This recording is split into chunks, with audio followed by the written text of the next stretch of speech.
李師傅啊，咁螳螂拳有套梅花落啦，咁呢排咧我哋都擺出嚟分享俾大家睇啦。係有少少啦。係，咁啊梅花落咧，咁有啲人叫梅花露啦。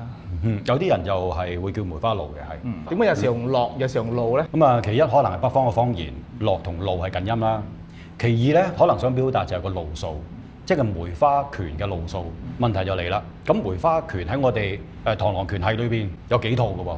咁有梅花腿一路、梅花腿二路，亦都有梅花拳、梅花手咁樣。咁你係講邊套咧？其三就係梅花嘅露，咁到底係梅花落定梅花露咧？咁樣。呢個就係語音少少嘅變化問題啦。但係最重要就攞翻個意境咧，因為我哋最近都講緊一個拳意嘅意境。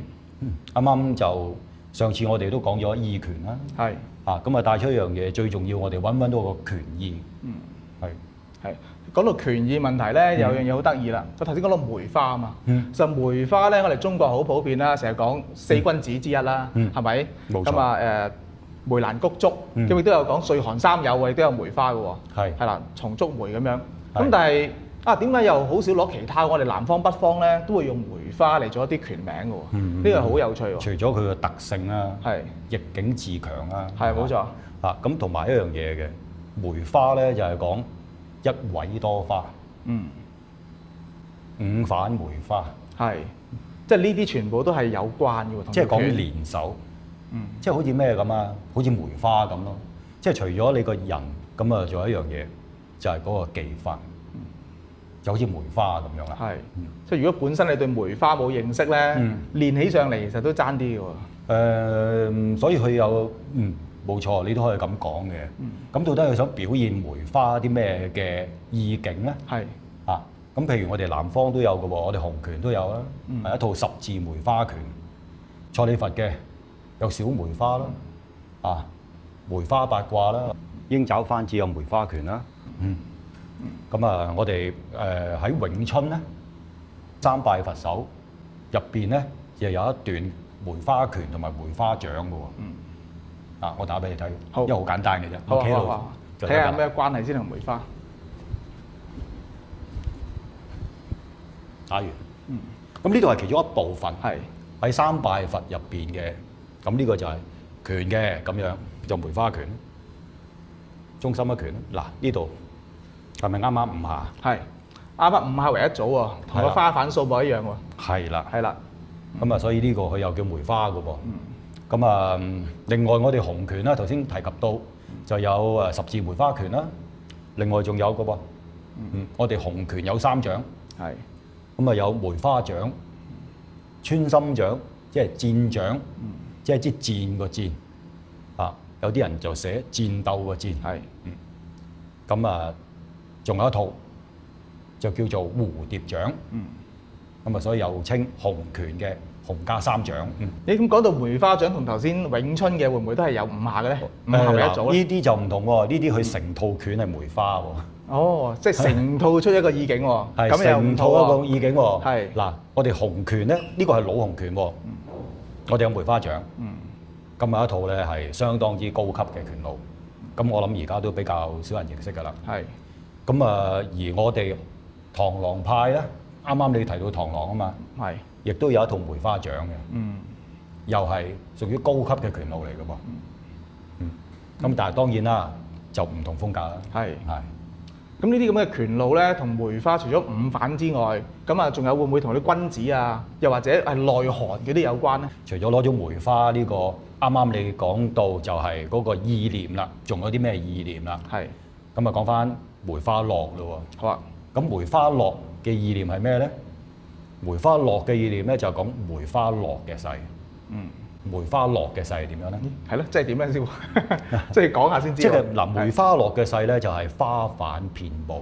咦？咁頭先五點梅花係好唔同嘅喎。唔同㗎，即係嗱，你諗下個意象，當梅花落嗰個氣勢係點樣？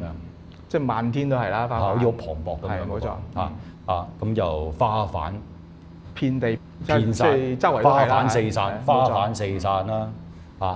花香遍佈啦。咁啊，同路嘅意境有唔同喎。你話成條路都係梅花，同我而家講落緊嘅梅花，就好似我哋頭先講啦，梅花落同埋梅花露就好唔同嘅意境啦。咁如果我哋揾到梅花落同梅花露嘅分別咧，我哋就知道應該叫梅花落定梅花路啦。係嗱，如果講路嘅話咧，應該落晒啲花瓣啦，已經即係鋪咗一條路。咁梅花落咧講緊落緊喎，即係漫天啊片野都係喎。冇錯啦，即係周圍都花瓣啦，有花香啦，係好唔同喎。花香四處啊。係冇錯。咁啊，同埋嗰個氣勢。冇錯。落緊嘅時候，你想象下嗱，我哋喺北方拳咧有句諺語嘅，咁啊就係講啦。咁如果你遇到高手咧，就猶如風攪雪。風攪雪。哇！又係周圍都係漫天都係風雪。即係話你點躲都躲不過，點避都避唔到啊！即係有陣時我哋都會嘅，譬如橫風橫雨啊。咁譬如喺冰天雪地一落雪嘅時間，咁啊當然掛啲風又掛啲雪啦，咁樣打橫嚟嘅。啱，擔把遮都冇啊。係，擔把遮都冇用啦嚇。咁所以咧就係喺呢個梅花落就類近呢個意境啦，係好密集式嘅咁樣。你遮得上又顧唔到下，你顧到呢下又顧唔到之後嗰下，咁嘅意思。即係四方八面而嚟啊！係啦，個感覺就好似係點算咧？就係咁啦。咁所以梅花落咧就係呢個意境嘅。如果了解呢個意境咧，對練呢套拳同埋用起上嚟都爭好遠喎。係啊。咁師傅啊，咁啊會唔會做少少梅花落俾大家感受下嗰種意境啊？唔係梅花落，咁我哋展示下啦。係啦，因為如果冇咗個拳名咧，咁我哋就咁睇咧，一啲動作嚟嘅啫。即係譬如我哋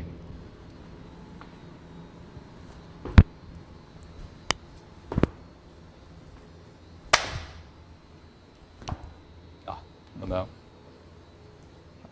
就咁睇。如果我冇咗個拳名嘅，你冇咗拳名就只不過啲上下即係擺動嗰啲動作啦。你見到有上下啦，係咁一下落啦，跟住一下上啦，係啦，跟住一下落啦，咁咪一下上啦，跟住一下落啦，跟住一下上啦，跟住又落咯喎。係冇咗拳名，你見到會唔會只不過係一啲上落嗰啲動作咧？係啦，起伏係啦，你會見到啦，一起一落，一起一落。咁好有一個落嘅意思喺度嘅，係好有落嘅意思。咁你想象下啦，譬如呢個係一樖梅花，一落就一個落嘅勢，跟住第二樖咯喎，一路沿住咁樣行，跟住再呢度咧，前面頭先我哋所講啊，係就遍佈咯喎，冇錯，即係個風嘅吹，咁唔單止係落，同埋係點啊？四散咯，周圍都係咯喎，咁跟住咧，然後呢度一起。咁啊又落咯喎，咁啊又再起，又再落，呢度就形容緊唔同每一樖嘅勢，落嘅勢係點樣？係，咁喺技擊上邊咧，就會產生啲咩意念咧？咁我揾教練幫下手示範下，阿黃教練唔該。唔該教練。好。咁啊，譬如頭先我哋第一個雙風手倒步禪呢個。雙封即係封閉個封，即係封住封埋。咁我點樣形成封住佢？佢暫時冇一個還擊嘅機會，一個封嘅勢。背跟住呢個爭呢個爭攞爭打，好啦，佢擋到我嘅都照落。咁你呢個繼續去。咁如果拱起我嘅手咧，就落啦。咁呢個就係入環嘅單臂爪，入環單臂爪呢個上。跟住再抹眉，呢個就係一個起嘅勢，一個起嘅勢，然後再嚟一個落嘅勢，呢個燈泡，繼續落下一個勢係咩咧？下一個勢就呢個上咧，我哋叫做講舊名咧，呢個霸王摘盔，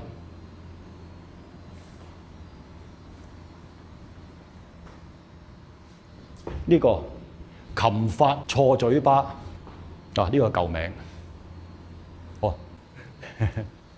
咁啊，師傅啊，咁頭先見到動作咧，即係上盤下盤踢打摔拿都齊晒喎。咁啊，你起伏啊嘛。係。咁你可以踢，可以摔，可以拿。咁啊，而我哋頭先就會出現咗啲拳名嘅意境。咁我哋啱啱又講意境啦。嗱，喺成套拳嘅意象就係講梅花落，有幾多種落嘅勢，出現咗啲咩？咁呢個就係我哋一個喺拳嘅意念。俾一啲係參考你。技法係點樣入手咧？個戰術係點樣咧？咁然後咧，當中有一啲係要提醒我哋嗰下做緊啲乜嘢。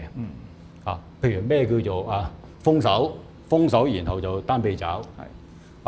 咁啊單臂爪之後呢個係點樣一個咩嘅動作？跟住就蹬撲係一個咩動作？點樣一蹬佢就撲啦，個人一撲咁啊撲，咁啊蹬撲咁樣。跟住後邊有一個咩咧？我哋如果有舊名嘅話咧，講嗰啲舊名就啱啱講霸王擲盔，大家都知啦。係戴喺頭上面啦。咩叫擲盔啊？就係戴喺頭上面，即係話要上頭。然後擒法就嘴巴，擒法錯嘴巴。咁呢一個咧，如果我哋跟住做咧，唔做擒法錯嘴巴就好啲。做埋擒法錯嘴巴咧，就攞命。好危險。係。即係兩句係都接住嘅喎，先除頭盔，擲咗個頭盔，再擒佢法。係啦，係。咁啊，每一下頭先落嘅咧，你可以接住落嘅路。但係亦都同時咧，就係每一下都有好有危險性嘅。咁樣咯，譬如霸王擲盔，點樣霸王擲盔咧？我哋要留意啦。係。咁啊，你可以睇下點樣霸王擲盔。好。蹬撲之後，呢個霸王擲盔。如果我唔打霸王擲盔嘅，我就純粹係搬開佢打，就打算咯喎。咁如果你係擲盔咧，你而家搬尋霸王擲盔，擒法錯嘴巴搬尋，咁你睇到個失去邊度啦？好啦，咁佢向下小心，然後呢一搬啊嗱，好啦，如果你唔想咁，咁你就錯手算啦。就係在於一念之差，就係咁啦。好，唔該教練。所以有時我哋練拳咧都好得意嘅，除咗練拳之後都讀下書。即係你唔明白梅花係咩咧，其實練嚟練去你都唔知梅花想表達咩意思。練起上嚟完全都係兩回事啦。原來咧嗰個意象就生動好多。係冇錯，冇錯，即係嗰種高低起伏啊，嗰種哇喺即係四方八面啊咁嘅意思啦。係啦，打起上嚟氣勢都唔同晒。係啦。咁所以咧，我哋話以競為上，以法為貴。咁你點解以法為貴咧？個法就係其實個名已經俾咗個提示你。係到底我哋係打緊啲咩方法？即係正如我哋講義拳，因為成日強調個義字啦。其實最重要，我哋要知道個意思係乜嘢。係。